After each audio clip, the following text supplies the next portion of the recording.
نحمده ونصلي على رسوله الكريم اما بعد فاعوذ بالله من الشيطان الرجيم بسم الله الرحمن الرحيم رب اشرح لي صدري ويسر لي امري واحلل عقدة من لساني يفقهوا قولي اللهم صل على سيدنا محمد وعلى اله وصحبه وبارك وسلم۔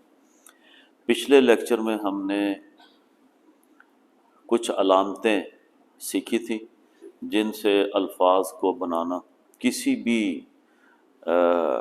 لفظ کے ساتھ اس کو رکھ کے اسم کے ساتھ یا فعل کے ساتھ آپ استعمال کرتے ہیں، تھوڑا سا طریقہ چاہیے، تو اس سے آپ بہت زیادہ روزمرہ کے استعمال ہونے والے الفاظ کو سمجھ سکتے ہیں اور استعمال بھی کر سکتے ہیں۔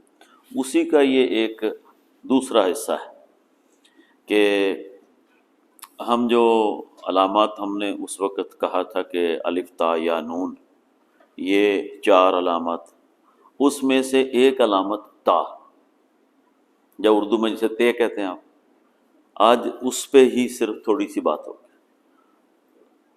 اس کا بہت زیادہ استعمال ہے دوسری علامات کی نسبت، وہ آج آپ اس لیکچر میں دیکھیں گے، اور کچھ باتیں یا کے حوالے سے بھی اور نون کے حوالے سے بھی آخر میں کریں گے۔ اگر آپ صرف یہ علامات استعمال کرنا جان جاتے ہیں تو آپ بہت سارے الفاظ کو اردو میں ہی عربی کے طور پہ بول سکتے ہیں۔ کانسیپٹ بھی یہ ہے کہ آپ اردو میں رہتے ہوئے عربی میں ان الفاظ کو کیسے بنا لیتے ہیں۔ اگر یہ آپ اس طرح کر سکتے ہیں، تھوڑی سی ایفرٹ کی ضرورت ہوگی کہ جس طرح وہ بولتے ہیں اس طرح ہی اس لفظ کو بولا جائے۔ ہم اردو میں کسی لفظ کو اپنے انداز سے بولتے ہیں تو ہو سکتا ہے کہ عربی میں اس طرح بولنے سے ان کو سمجھ نہ آئے، لیکن معنی بالکل وہی ہے جو اردو میں ہوتا ہے، لفظ بھی وہی ہے، اس کا جو مادہ جسے روٹ ورڈ کہتے ہیں وہ بھی بالکل سیم ہے۔ جیسے مثال ہے قتل، اردو میں بھی قتل ہی کہتے ہیں، اس کے بننا جو مادہ اس کا قاف تا تے لام ہے، کفر، ٹھیک ہے، کافر، عربی میں بھی سیم ہے، معنی بھی سیم ہے۔ شکر عربی میں سیم ہے، اردو میں سیم ہے۔ ذکر عربی میں بھی سیم ہے، اردو میں بھی سیم ہے، اور بہت زیادہ الفاظ اس طرح کے ہیں جو میں نے یہاں لکھے ہیں،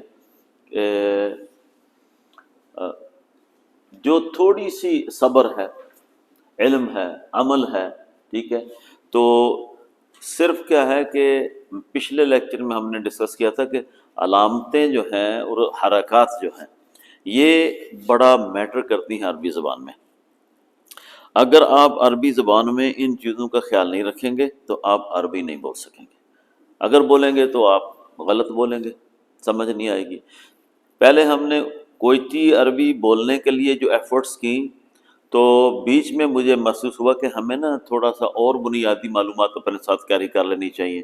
تو یہ دوسرا لیکچر ہے، بالکل انیشل لیول پہ ہم آگے بنیادی معلومات ان کے بارے میں بات کرتے ہیں۔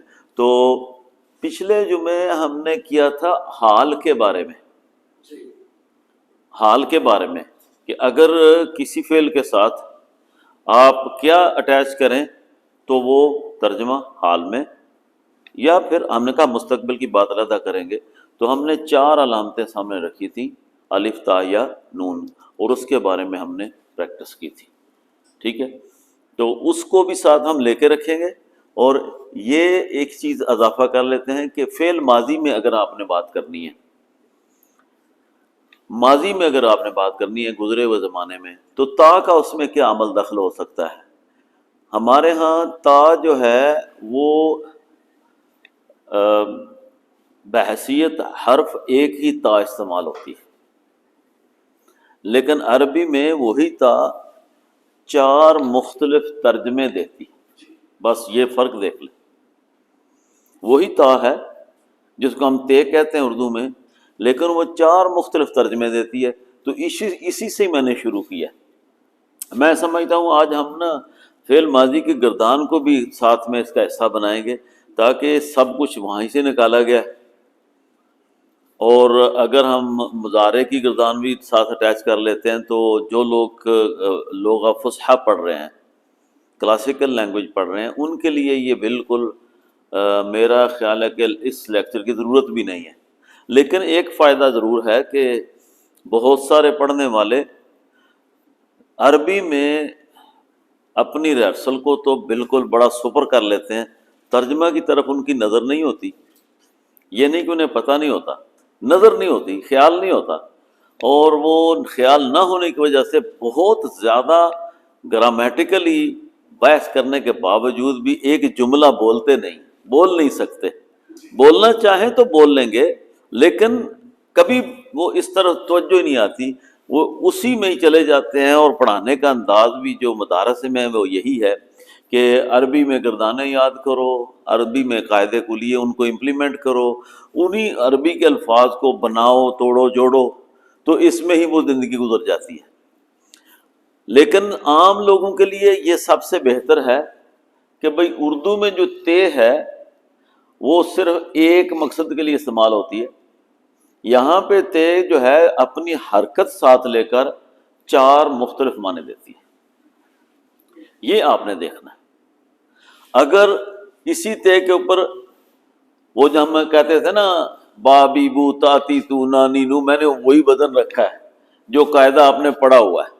تو اگر تے کے اوپر زبر رکھیں تو کیا پڑھیں گے اس کو؟ تے زبر تا، تا زبر تا، ٹھیک ہے. اردو عربی میں کہیں تو تا کہیں گے. لیکن اگر میں اردو میں اس کے اوپر زبر لگا لیتا ہوں تو پھر آپ اس کو تے نہیں پڑھتے، تے زبر تا کہیں گے. تی اور تو نہیں کہہ سکتے، کیونکہ ابھی حد ہو گئی ہے، حد بندی ہو گئی ہے کہ آپ اس کو صرف تے زبر تا پڑھیں گے. اگر زیر لگاتا ہوں تو پھر تی کہیں گے، اگر تے پیش لگائیے تو تو کہیں گے، اگر میں جزم لگا دیتا ہوں تو پھر تا ساکن کہیں گے. پھر آپ اس کو حرکت دے کے نہیں پڑھیں گے کبھی بھی. یعنی کہ یہ 100% اردو میں بھی امپلیمنٹ ہو جائے گا. جب آپ نے تے خالی کے اوپر کوئی حرکت دیتی تو آپ اس سے ادھر ادھر جا کے آپ اس کو استعمال نہیں کر سکتے، بائنڈنگز میں آ جاتے ہیں، بندش ہو جاتی ہے.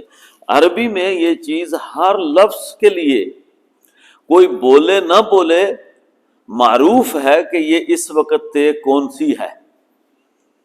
آپ بات کرتے ہوئے بے شک نہ اس کو ادا کریں، لیکن 100% وہ ویریفیکیشن کے ساتھ آتی ہے کہ یہ تے کون سی والی ہے، زبر والی ہے، زیر والی ہے، پیش والی ہے یا تے ساکن ہے. اس کے بغیر گزارا ہی نہیں ہوتا. ٹھیک ہے، ایک منٹ ذرا اور رکھ. ہیلو.